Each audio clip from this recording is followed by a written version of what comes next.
Respectfully, Saeed, the current hostilities are rooted in Hamas unleashing a terrorist attack on Israel on October 7th, rooted in their vision of ensuring that Israel is eliminated from the face of the planet. Not rooted in what happened in 1948. Hamas has been very clear about what their intentions are. No, I'm not talking about Hamas. I'm talking about that this issue has gone on for 76 years. I just want you to acknowledge that. The issue has been going on for 76 years, and not just, it did not begin on October 7th. We've exhausted this topic. Good afternoon, everybody. I have one very brief thing at the top, and then I'm happy to dive right into questions. So let's start with an update to the humanitarian response in Gaza and our efforts to move aid via the humanitarian maritime corridor. The temporary pier is now in place and affixed, and we expect assistance to flow through this route in the coming days.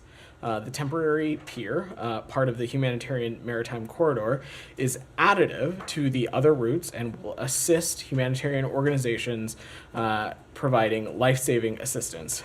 Aid is arriving in Cyprus.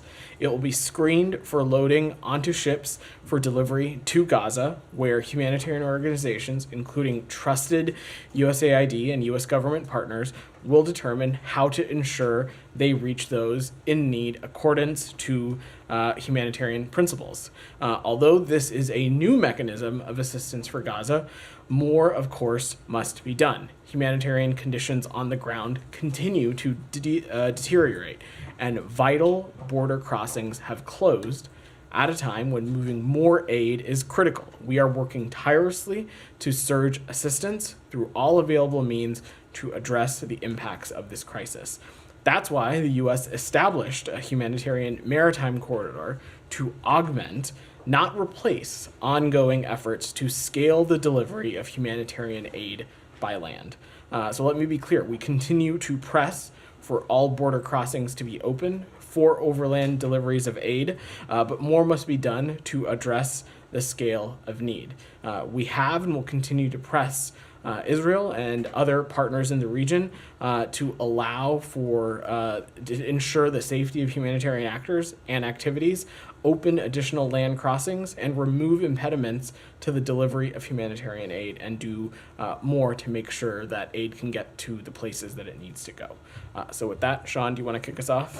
Sure. Let me start with the pier. Sure. The UN, your counterpart of the UN was saying today that they're still looking operationally in terms of how to deliver the aid, that there are concerns about safety, about the logistics, I'm paraphrasing, of particularly UN workers there in Gaza, even if aid comes off the pier. Do you think these can be sorted out? I mean, I know that the pier is anchored today, but are you confident that delivery can actually happen, that those issues will be sorted out? Absolutely. So we intend to work with the totality of the UN family to make sure that aid can get where it needs to go. Specifically, Sean, after the commodities are ashore, the UN, through the logistics cluster, will receive the aid for humanitarian organizations, including ones, as I just said, that are trusted partners of the U.S. government to distribute aid inside Gaza. But do you think they do have those safety assurances that they're ready to go as far as the U.S. is We're continuing to have those conversations. From our point of view, we believe that this is ready to go and for aid to start flowing as soon as possible. And on a similar note, Rafah, of course, is closed. I know you spoke about opening the Rafah crossing, and you spoke about opening further crossings. Prime Minister Netanyahu, I think it was yesterday, had some choice words for Egypt, saying that Egypt needs to act to open it. Egypt and also has responded quite forcefully, saying that basically truck drivers don't really want to go essentially through an Israeli checkpoint to get in. How confident are you that these issues can be resolved? Is the U.S. trying to do anything to solve this? Well, we're certainly confident that they can be resolved because they have been resolved at various instances over the course of this conflict. The U.S. supports Israel's right to defend itself and support taking every feasible measure to protect civilians. We continue to be concerned that travel and the flow of fuel of aid into Gaza via Rafah has come to a complete halt. But we are continuing to work with the government of Egypt, with the government of Israel, to do everything we can to make sure that this gets open as soon as possible. You've heard me talk a little bit about this before, that there are, of course, legitimate security and operational concerns that are legitimate, and we're continuing to work through those processes. And do you agree that Egypt should just open it up, or do you think it's more complicated than that, or is there work that needs to be done? Obviously, Sean, it is more complicated than just a simple, they should just open it up. But this is something that we're continuing to work directly with our partners in Egypt and our partners in Israel. There are obviously legitimate issues that need to be ironed out. The important thing is, and this is something we know that our partners in Israel and our partners in Egypt understand, Rafah is an important conduit for aid, for fuel, and for every day that it is closed, that is aid and fuel not getting in through that conduit. Just one more, I'll ask one. But just wondering if you have any reaction to the Arab League emergency meeting. There are two main takeaways. One, they want a regional summit or a peace conference on what's going on now, and also speaking of UN or UN-backed peacekeepers in the Palestinian territories. So let me say a couple things on that, Sean. First, in terms of any summit, I don't have anything to offer there beyond saying, this is something that we have engaged in regularly with our partners in the Arab world. You all are abreast of the engagements that the Secretary has, both in person as well as the engagements he has over the phone. We'll continue to talk directly with our partners in the Arab world. And as it relates to any security or peacekeeping force, we have first and foremost been focused on bringing a conclusion to this conflict. We have been having conversations with partners in the region about a post-conflict Gaza. Early on in this conflict, we've begun those conversations. Many partners, both in and out of the Arab world, share our concerns and share a willingness to play a constructive role when conditions allow. But there is a convergence among many of them that we need to see this conflict end. We need to see a ceasefire. We need to see hostages released. We need to see more humanitarian aid getting in, and we need to see the space for the diplomacy to happen to get us on a path for a Palestinian state and see some progress for the Palestinian people. So we're going to work through that process first. On this, Vedant, if you don't mind, I'll come to you after. Can you give us a more clearer answer if you support the deployment of UN forces in Gaza until the implementation of the two-state solution that the Arab Summit called for today? So we've seen the statement that's coming out of the Arab Summit. I just don't have a conclusive assessment to offer yet, Michelle. In general, do you support such deployment? So look, this is something that we know that Israel is focused on in working to defeat Hamas.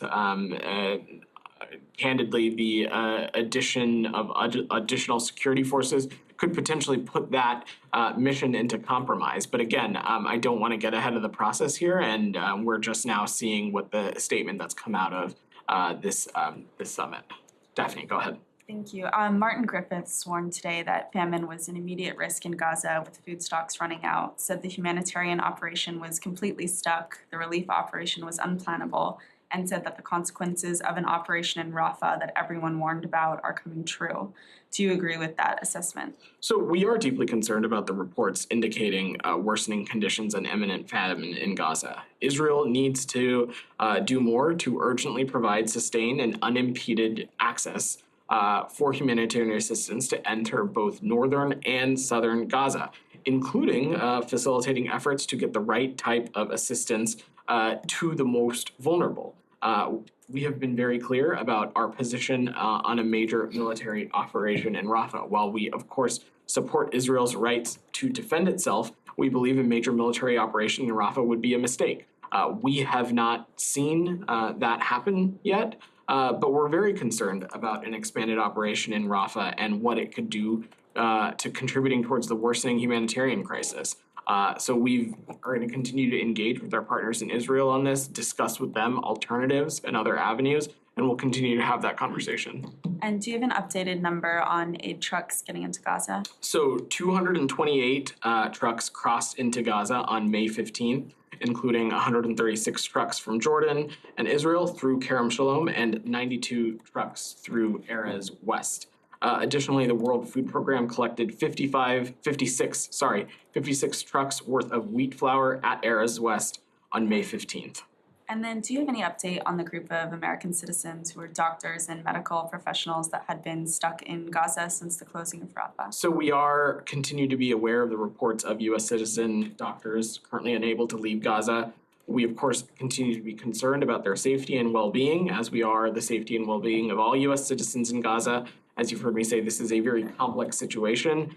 This is not a border crossing, specifically the Rafah one. It is not one that the United States controls, but we are actively engaged with the relevant authorities to advocate for their safe departure from Gaza. We're continuing to have those conversations. We're in direct touch with these doctors and the group that they are a part of, as well as their families.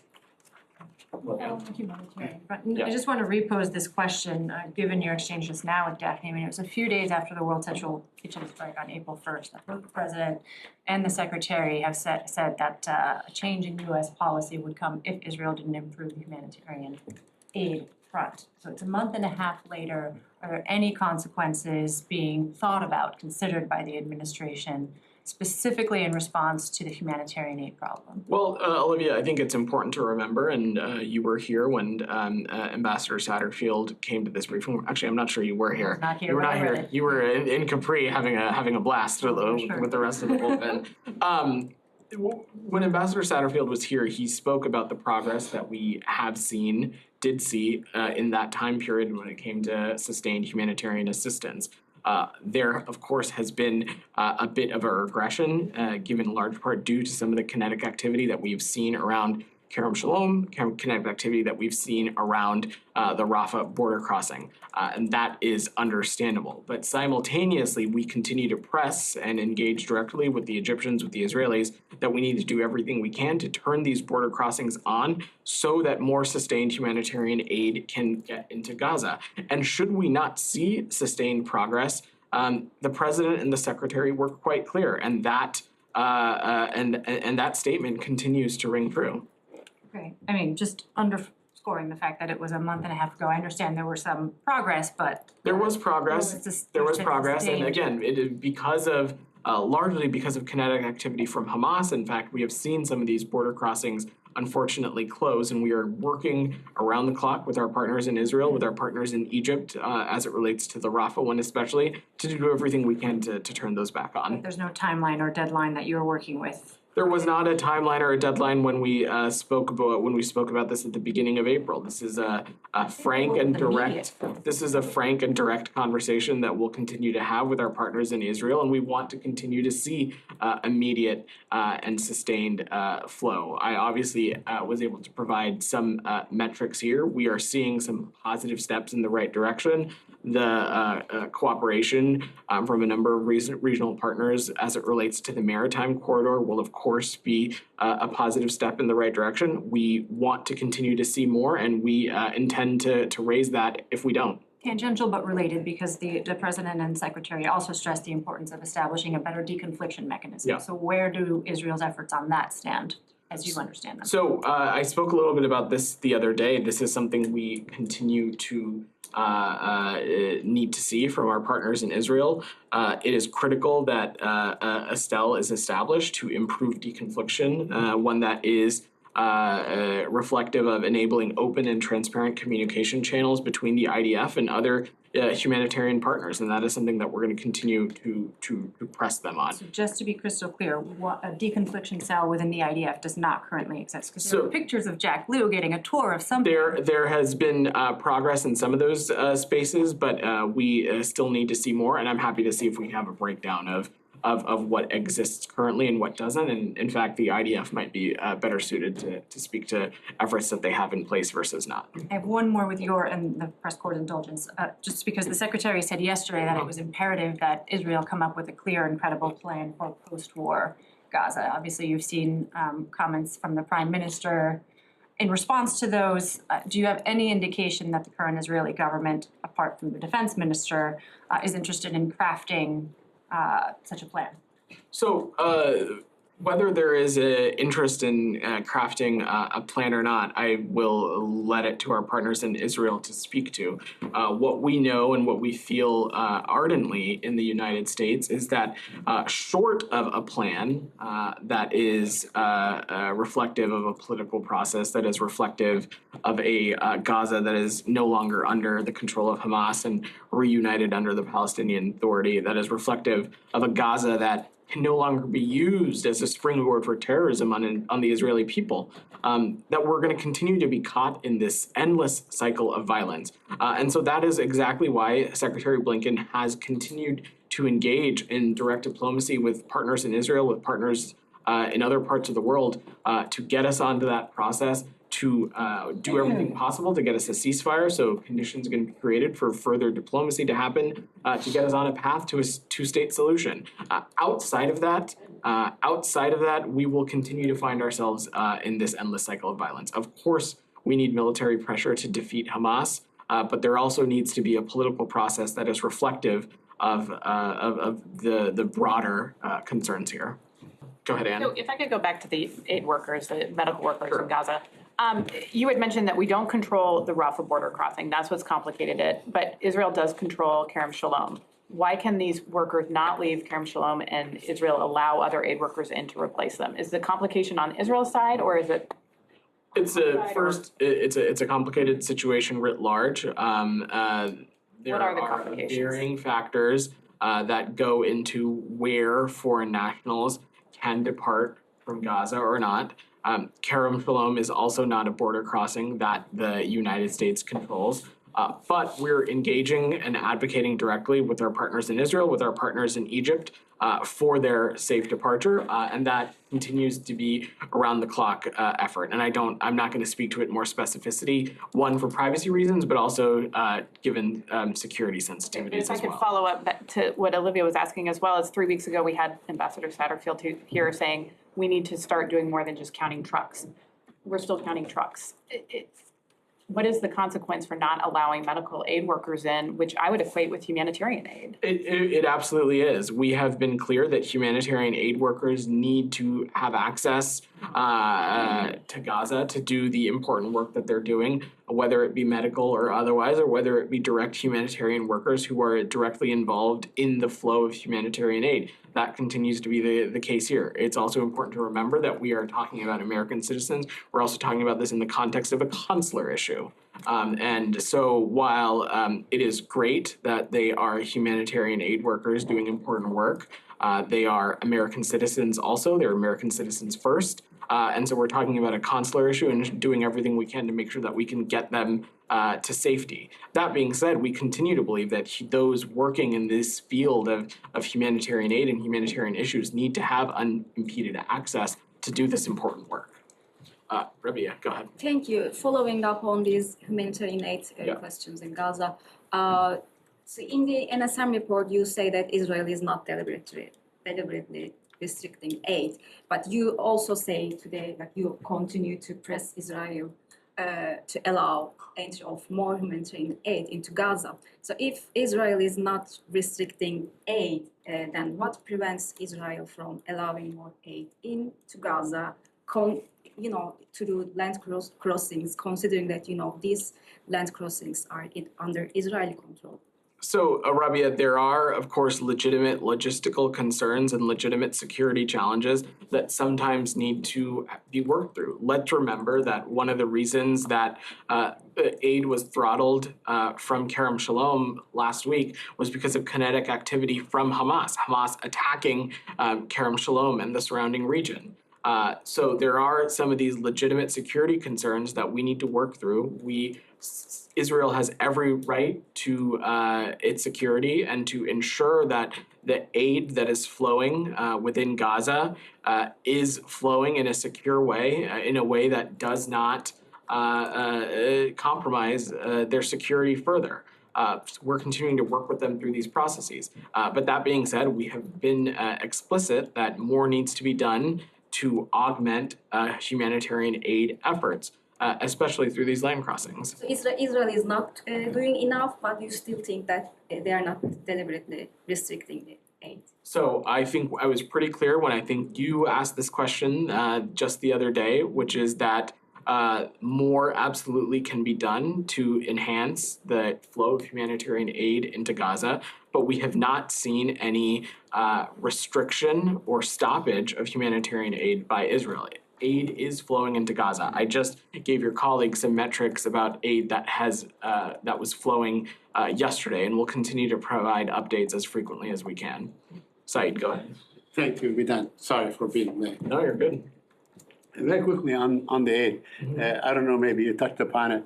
Are you aware that the Israelis or Israeli settlers have destroyed or, stopped 5 trucks from going in? I've seen some of those reports, Saeed. I can't offer. The Jordanians. I've seen some of those reports. I can't offer a technical assessment of where those trucks are in their path or their flow to their ultimate endpoint, or whether that aid was able to be rerouted or not. What I can say, though, is that humanitarian aid must not and cannot be restricted, stopped, or interfered with. And our partners in Israel need to do more to hold actors like this accountable when action is taken that is inconsistent with what we know is important, which is getting more humanitarian aid into Gaza. So what is your position on the Rafah crossing? At the present time, the status of the Rafah We crossing. just spent a lot of time talking about Rafah. I know you were tardy, but I will encapsulate it briefly for you, which is that we are working around the clock with our partners in Egypt and Israel to do everything we can to get the Rafah crossing open. Due to it being closed, unfortunately, there has been a stoppage of aid and fuel flowing into Gaza via Rafah. There are some legitimate operational and security concerns and challenges that we're continuing to work through, but we recognize how dire and how important it is that this crossing open as swiftly as possible. And lastly, yesterday marked the 76th anniversary of the Palestinian Nakba. And of course, the Palestinians commemorated it in the shadow of the ongoing war in Gaza. So incredibly not only that the issue is not resolved over a period of 76 years, but there's a second Nakba ongoing. I mean, there's the movement of people, 600,000 here and 600,000 there and so on. And I remember what the Secretary of State said just before that, the time has come for the Palestinians to live in a measure of dignity, much like the Israelis and so on. So has the time come to really end this Nakba and allow the Palestinians, the measure of dignity that the Secretary talked about in their own land? We're working around the clock, Saeed. We're working around the clock to make it so. We are committed to reaching an immediate ceasefire here that secures the release of hostages and allows the surge of humanitarian aid. In addition to that, we believe that such a ceasefire could create the diplomatic conditions for further serious progress to be made, talking about Israel's further integration in the Middle East, talking about putting the region on a pathway to a two-state solution so that Israelis and Palestinians can live those equal measures of justice, dignity, and peace. We have not taken our eyes off the ball here, which is ultimately a two-state solution so we can get to that ultimate goal. So you feel that the time has come to end this Palestinian Nakba? Saeed, what I can say is that we have long been and continue to be committed to a two-state solution, and we're working around the clock of that. I'm not. An ongoing catastrophe. Has the time come to end it? Saeed, I do not dispute the suffering of the Palestinian people and that their current experiences that the Palestinian people are facing, not just in Gaza, but living under occupation in the West Bank. I'm not trying to dispute that at all. What I am saying is that we are continuing to work around the clock to get us a conclusion of the current hostilities and get us on a path to further diplomacy to get us to a two-state solution. That's what the secretary is deeply committed to, as is President Biden. I'm sorry, but the current hostilities are rooted, in a catastrophe that has been going on for 76 years. It's not something that just happened. Respectfully cited, the current hostilities are rooted in Hamas unleashing a terrorist attack on Israel on October 7th, rooted in their vision of ensuring that Israel is eliminated from the face of the planet. It's not rooted in what happened in 1948. Hamas has been very clear about what their intentions No, are. I'm not talking about Hamas. I'm talking about that this issue has gone on for 76 years. I just want you to acknowledge that. The issue has been going on for 76 years and not just, it did not begin on I October think 7th. we've exhausted this topic.